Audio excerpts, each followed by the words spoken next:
Hey guys, today we are going to be doing another Fidgets from a friend. I think this is number 4. Got some items here from Mel over at EDC Fidget. She's always awesome about sharing some of her interesting little items, odds and ends that she gets. I'm going handheld today. I don't feel like setting up the little tripod, but let's jump into it. First, this is the I want to say it's the Lowry, because I think it's spelled just like the seasoning salt, although I think Mel was calling it the Lowry. Maybe she has some insight into the actual pronunciation of the name on this one. Either way, this is from, I believe he has an Etsy shop. Take a look at the plates there. So this one's interesting. It only has this etching on one side of the, I believe that's their logo, and then on the other side it almost looks like there's ridges, but that is just a flat plate. So the magnets are pretty weak, and that mixed with the flat plates here, these brass, I believe they're brass little inlay plates, you can hear it barely makes a noise. It's pretty quiet, and you have to be pretty delicate maneuvering it to keep the plates together. That's a tough one. I don't know that I would put the money down for this one. I appreciate Mel sharing this one because I think this saved me from a purchase. Although, if you watch Mel's video, I'm pretty sure she liked this one. So, hop on over to EDC Fidget and get a second opinion.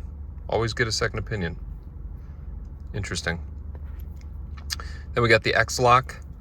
This one is a pretty divisive fidget, I'd say, because it is Lowry, it is Spy Wars, which is a series that a lot of people are really big on, but this is just such an awkward fidget. And I'm pretty sure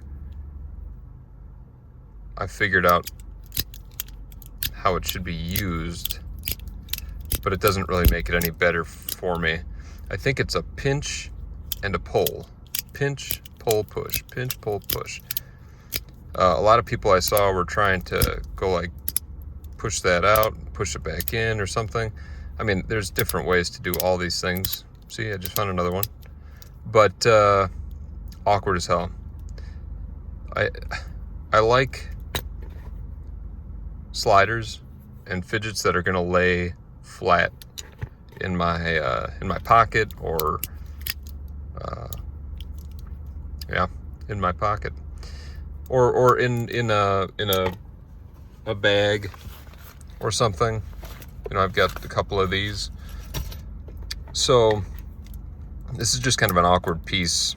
It doesn't really have a great sound to it either. So not a whole lot redeeming on this one.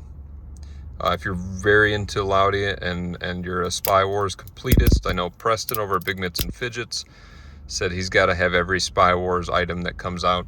If that's you, fine, get it. I don't know what you're gonna do with it. This guy is on AliExpress, I think, is where she found this. And if you check out Inswork, INSWORK, that's a store on AliExpress that actually has a lot of different fidgets and stuff like that. Some of it's overpriced, some of it you can get for a deal. But they've got just some of these more random pieces, this being one of them. Honestly, I'm not...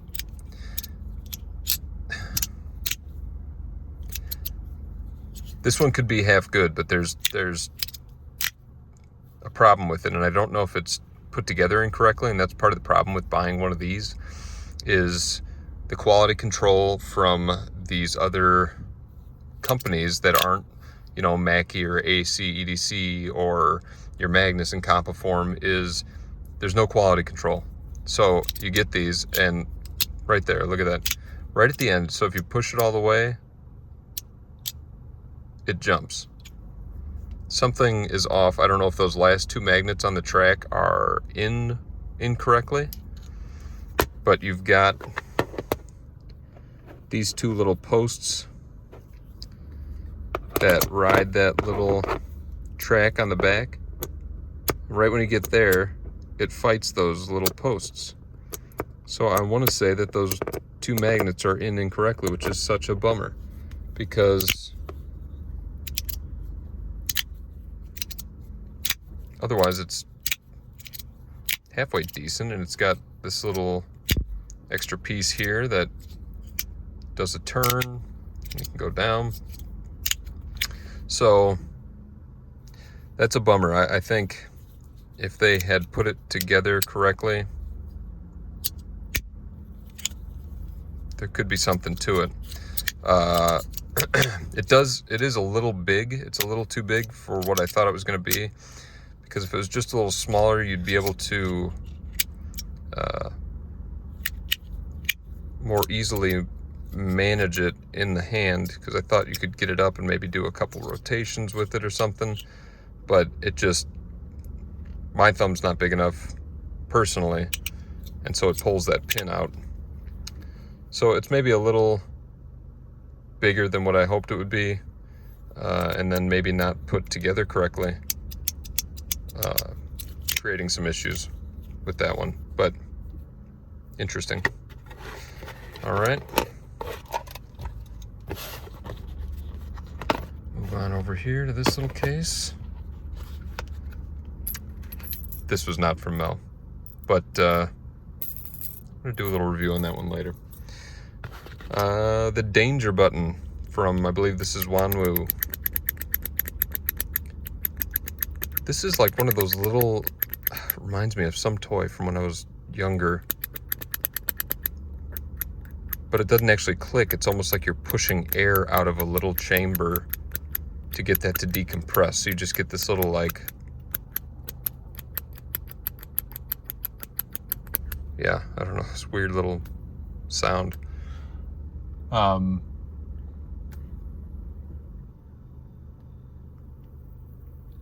It's fine. There's really no feedback from the spinner portion of it. It seems to spin fine. Weird button. That's about all that does. This one's maybe a little desk toy. This seems fit for sitting in the corner of your desk at work and just being an interesting little spinner, a little conversation starter piece, whatever. And lastly, Mooey. This little slider. What in God's name is that white stuff on there?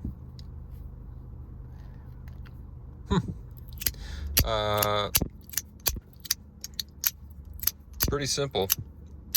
You've got two magnets on here, and then four ball bearings on the track, and you just push it up and down, over and over and over and over and over. I don't know, you know, it's like a keychain piece. So those are interesting. That is our mail call from Mel. That should be its own segment right there. Mail call from Mel. Take a look at those. Thank you again, Mel, for letting me try these out. Hope you guys enjoyed the review, and I'll see you again next time.